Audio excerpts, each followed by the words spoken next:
आइए बच्चों, इसका तीसरा भाग देखते हैं। तो रासायनिक अभिक्रियाओं में इसका तीसरा जो प्रकार होता है वो होता है विस्थापन अभिक्रिया। विस्थापन अभिक्रिया। तो विस्थापन अभिक्रिया के लिए इंग्लिश में जो शब्द होता है उसको कहते हैं substitute reaction. Substitute reaction means होता है विस्थापन अभिक्रिया। विस्थापन का मतलब ये होता है कि कोई शक्तिशाली परमाणु है तो आपने जो कम शक्तिशाली परमाणु को उसकी जगह से हटा देता है। आप लोग जैसे क्लास में बैठते हो तो क्लास में भी अक्सर यही होता है कि अगर एक बहुत ही जो कम बच्चा आता है स्कूल को, एक हफ्ते में एक बार है, एक महीने में 2 4 6 बार, वो आकर के अगर एक बार पहले आ गया और आगे वाले सीट पर बैठ गए जा कर के, तो आप लोग जो रोज़ जाने वाले बच्चे क्या करते हैं उसको उठा करके पीछे भेज देते हैं, क्योंकि आप क्या हो शक्तिशाली हो और वो बच्चा क्या बेचारा है कमज़ोर है। तो इस चीज़ को हम लोग क्या बोलते हैं, प्रतिस्थापन बोलते हैं। अपनी जगह से किसी शक्तिशाली परमाणु के द्वारा विस्थापन कर देते हैं। तो यह कैसे होता है, यहाँ पर जैसे एक आपका परमाणु है Mg और एक यहाँ पर बच्चों सूत्र है H2SO4। तो देखिए बच्चों, ये Mg जो है ये ज़्यादा पावरफुल है किसकी अपेक्षा, हाइड्रोजन की अपेक्षा। तो ये ज़्यादा पावरफुल है और ये कम पावरफुल है, तो यह क्या करेगा, SO4 को इससे हटा देगा। तो यहाँ पर आपका क्या बन जाएगा, MgSO4 बच्चों बन जाएगा। तो यहाँ पर क्या हुआ, Mg ने SO4 के पास से H2 को हटा दिया, क्योंकि H2 यहाँ पर कम पावरफुल है और Mg यहाँ पर ज़्यादा पावरफुल है। तो इधर हमारा क्या बन जाएगा, प्लस में H2। अब अगर आपके बात अगर दिमाग में ये आ रही है कि हमको पता कैसे चलेगा कि कौन सा इसमें पदार्थ ज़्यादा पावरफुल है, कौन इसमें कम पावरफुल है, तो इसके लिए एक फ्रीज आप इसमें पढ़ोगे जिसको कहते हैं ECF। ECF का पूरा नाम होता है इलेक्ट्रिक केमिकल फ्रीज, अर्थात विद्युत रासायनिक श्रेणी। विद्युत रासायनिक श्रेणी कुछ इस प्रकार से आपको मिल जाएगी। विद्युत रासायनिक श्रेणी आपकी कुछ इस प्रकार से बच्चों आपको हम PDF में आपको मिल जाएगी। तो आपको इस प्रकार से एक घटते हुए क्रम में आपकी एक फ्रीज होती है, जिसमें जो एलिमेंट सबसे ऊपर होता है वो सबसे पावरफुल है, तो जो उसके नीचे है वह उससे कम पावरफुल है। इस प्रकार से फ्रीज लगातार चलते रहती है। तो यहाँ पर बच्चों हम देखते हैं जो Mg है ये हाइड्रोजन से कहाँ है, ऊपर है। तो इसका तात्पर्य कि जो Mg ज़्यादा पावरफुल है और जो हाइड्रोजन कम पावरफुल है, इसीलिए Mg क्या करेगा, हाइड्रोजन को हटा देगा। सेम दूसरा एग्जाम्पल अगर यहाँ पर बच्चों देखना चाहें तो यहाँ पर आपको देखने को मिलेगा। यहाँ पर बच्चों हमारा एक है सोडियम का एलिमेंट और यहाँ पर बच्चों एक है HCl। तो आगे बच्चों देखते हैं, ये सोडियम देखते हैं हमारा कहाँ है, यहाँ पर है, और ये जो Cl है ये किसके साथ में है, H के साथ में है। H कहाँ पर है, यहाँ पर है। तो अगर जो Na अगर ऊपर है और H अगर नीचे है तो इसका मतलब ये हुआ सोडियम ज़्यादा पावरफुल है और हाइड्रोजन कम पावरफुल है।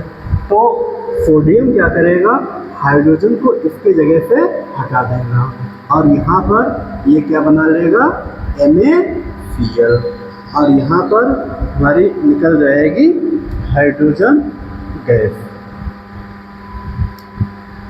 हाइड्रोजन गैस निकल जाएगी। अब देखिए बच्चों, हमको इसे क्या करना है, संतुलित रासायनिक समीकरण में बदलना है। तो इधर Na कितना है, 1, Na कितना है, 1 बराबर है, इधर H कितना है, 1, इधर इस बच्चों कितना है, तो 2h है। और दोनों तरफ को बराबर करने के लिए हमको इधर क्या लगाना पड़ेगा, 2। अब इधर h2 हो गए, इधर भी h2 हो गए। इधर Cl कितने हो गए, 2 एक कम 2। इधर बच्चों Cl कितने हैं, 1 है। तो इधर भी हमको क्या करना पड़ेगा, बराबर, 2 एक कम 2 हो जाएंगे। अब Na बच्चों इधर कितने हो गए, 2 हो गए। तो इधर भी हमको क्या करना पड़ेंगे, 2 करने पड़ेंगे। तो इस तरीके से या Na ने क्या किया, Cl को विस्थापित कर दिया H से, अब हुआ H को विस्थापित कर दिया Cl से। दोनों कंडीशन में आप कह सकते हो।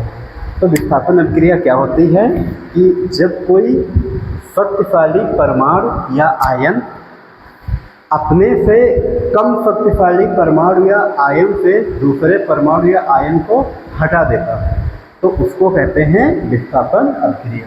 तो इस कदर से आपको बच्चों समझ में आई होगी ये विस्थापन अभिक्रिया क्या होती है। या पावरफुल हम लोग पता कैसे करेंगे, तो इसके लिए आपको एक सीरीज इसमें पढ़ने को मिलेगी जिसको कहते हैं ECS अर्थात इलेक्ट्रिक केमिकल सीरीज, विद्युत रासायनिक श्रेणी। आपको PDF में बाकायदा पूरा इसमें डिटेल आपको दे दिया जाएगा।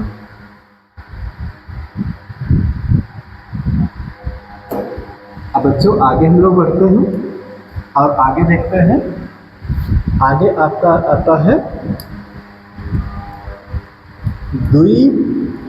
द्विविस्थापन अभिक्रिया। द्विविस्थापन अभिक्रिया बच्चों होता है। अब यहाँ पर अभी तक बच्चों क्या था, केवल विस्थापन अभिक्रिया। अब क्या हो जाएगा, द्विविस्थापन। द्वि मतलब double substitute reaction. Substitute reaction. अब बच्चे डबल सब्स्टिट्यूट रिएक्शन क्या होती है। अभी तक क्या था, एक परमाणु शक्तिशाली था, दूसरा परमाणु कम शक्तिशाली होता था। तो अधिक शक्तिशाली वाला परमाणु कम शक्तिशाली वाले परमाणु को हटा देता था। अब यहाँ पर दोनों कंडीशन में यहाँ पर परमाणु आएंगे। हर एग्जाम्पल बच्चे यहाँ पर समझते हैं। BaSO4 और BeCl2। ये बच्चे यहाँ पर हमारे दो परमाणु हैं, एक Ba है एक Be है। अब इनमें दोनों में देखो बच्चों, ये क्या होता है, पॉजिटिव है, ये नेगेटिव है। ये बच्चों पॉजिटिव है और ये हमारा क्या है, नेगेटिव है। तो इसमें ये परमाणु इसके साथ क्या है Cl, इसके साथ क्या है Ba। तो जो Ba है ये यहाँ पर Cl के साथ सम्मिलित हो जाएगा और जो Be है ये बच्चों SO4 के साथ सम्मिलित हो जाएगा।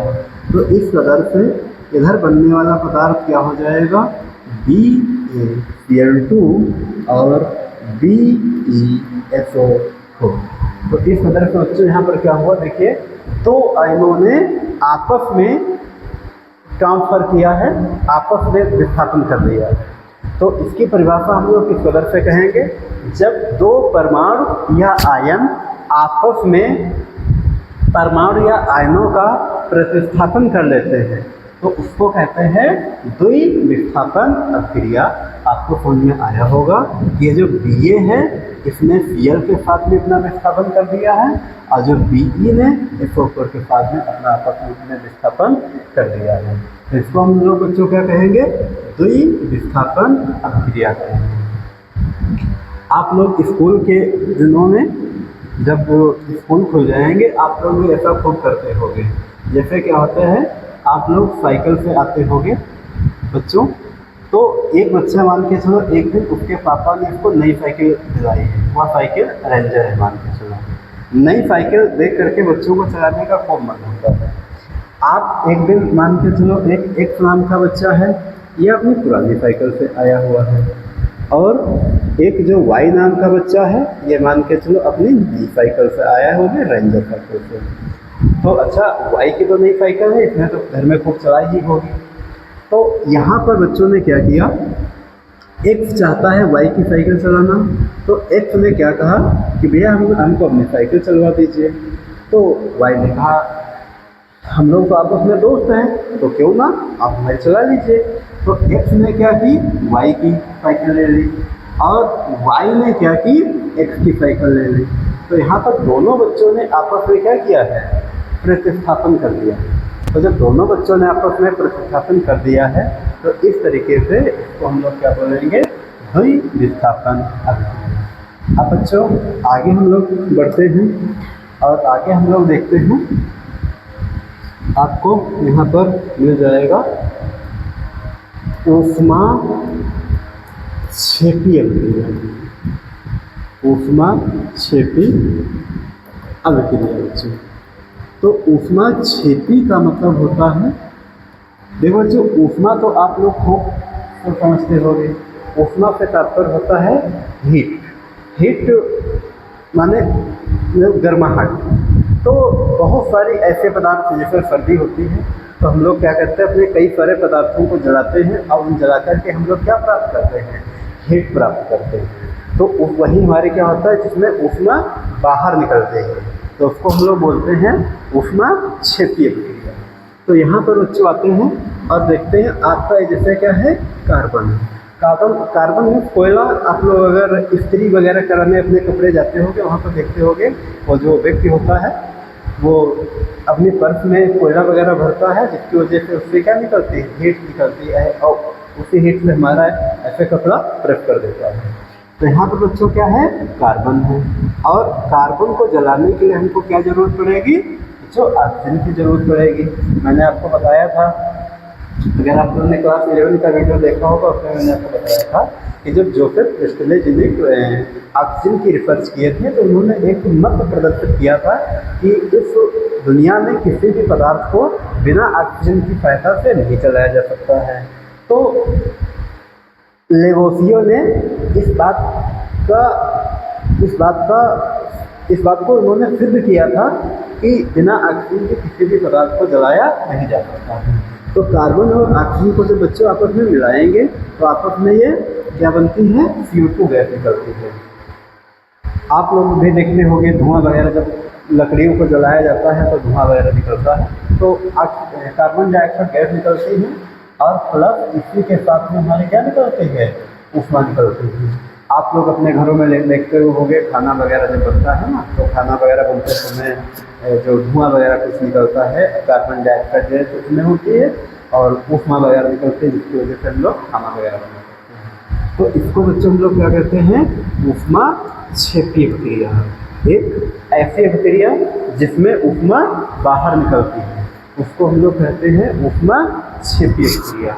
इसी प्रकार से बच्चों हम लोग में जो अपनी श्वसन क्रिया करते हैं, जैसे ऑक्सीजन लेते हैं अंदर लेते हैं, बाहर से खींचते हैं, जिससे हमको एनर्जी आ जाती है, तो इसी को हम लोग कहते हैं ऊष्मा क्षेपी अभिक्रिया बच्चों कहते हैं। इसके अगला जो भाग होता है उसको कहते हैं बच्चों ऊष्मा शोषी अभिक्रिया। देखो जो शोषी का मतलब होता है अवशोषित कर लेना, अपने अंदर खींच लेना। क्षेपी मतलब होता है बाहर निकाल देना और शोषी का मतलब होता है अपने अंदर की ओर खींच लेना। तो यहाँ पर बच्चों एक है N2 और एक है O2। अगर हम N2 और O2 को दोनों को आपस में मिलाएंगे तो अभी ये नहीं चलेंगे, अभी ये कार्य नहीं करेंगे, अभी अभिक्रिया नहीं होगी। तो इसके लिए हमको ऊष्मा देनी पड़ेगी और जब ऊष्मा देंगे तो इधर बच्चों हमारी क्या बन जाती है, NO। यहाँ पर बच्चों जो N का नाम होता है नाइट्रोजन नाम होता है, नाइट्रोजन, और O का बच्चों नाम होता है ऑक्सीजन, ऑक्सीजन। इधर बच्चों इसका नाम होता है नाइट्रिक ऑक्साइड, बच्चों इसका नाम होता है। तो ये हमारा क्या हो गया, नाइट्रोजन, ऑक्सीजन, और इधर बच्चों क्या नाम हो गया, नाइट्रिक ऑक्साइड। इधर N बच्चों 2 हैं, इधर हम कितने बढ़ा देंगे, 2 हैं हो जाएंगे। इधर बच्चों O कितने हैं, 2 हैं, इधर बच्चों कितने, 2 एकम 2 हैं। तो इस तरीके से देखिए बच्चों, इसमें जो ऊष्मा क्षेपी है इसमें ऊष्मा बाहर निकली है और जो ऊष्मा शोषी है इसमें ऊष्मा अंदर ही इधर आई है। तो इसको बच्चों क्या कहेंगे, ऊष्मा शोषी अभिक्रिया। इसी प्रकार बच्चों आगे हम लोग चलेंगे और आगे हम लोग पढ़ेंगे 7 नंबर में एक उदासीनीकरण अभिक्रिया। उदासीनीकरण अभिक्रिया। अभी बच्चों उदासीनी का क्रिया क्या होती है, तो आइए बच्चों समझते हैं। देखो आगे बच्चों इसके अगला जो टॉपिक आप पढ़ोगे उसमें आप पढ़ोगे अम्ल, क्षार और लवण। तो उसमें क्या होता है कि अम्ल और क्षार को आपस में मिलाकर हम लोग लवण को बनाएंगे। तो अम्ल का स्वाद खट्टा होता है और क्षारों का स्वाद तीखा होता है, कड़वा होता है, आपस में मिलाएंगे तो उदासीन हो जाते हैं। आप लोग जैसे अगर जब खाना वगैरह खाते हैं तो नहीं, अगर आप काफ़ी कड़वा गए, आपको तीखा लग गया तो आप उसको उदासीन करने के लिए हम लोग तीखा ढूंढते हैं, पानी वगैरह पीते हैं, कुछ रहम मिलता है। तो उस चीज़ को हम लोग क्या करते हैं, उदासीन करते हैं। जब ज़्यादा सर्दी होती है, सर्दी में हम लोग क्या तापते हैं, आग तापते हैं। इस समय गर्मी हो रही है तो हम लोग क्या करते हैं, जो एसी में बैठते हैं, पंखे के पास बैठते हैं, क्योंकि हमको क्या चाहिए, ऊष्मा, जो क्या नाम, हमारी जो गर्मी है, गर्मी को कम करने के लिए सर्दी चाहिए और सर्दी को कम करने के लिए हमको गर्मी चाहिए। ओके बच्चों, आगे हम लोग बढ़ते हैं अगले क्रिया की ओर।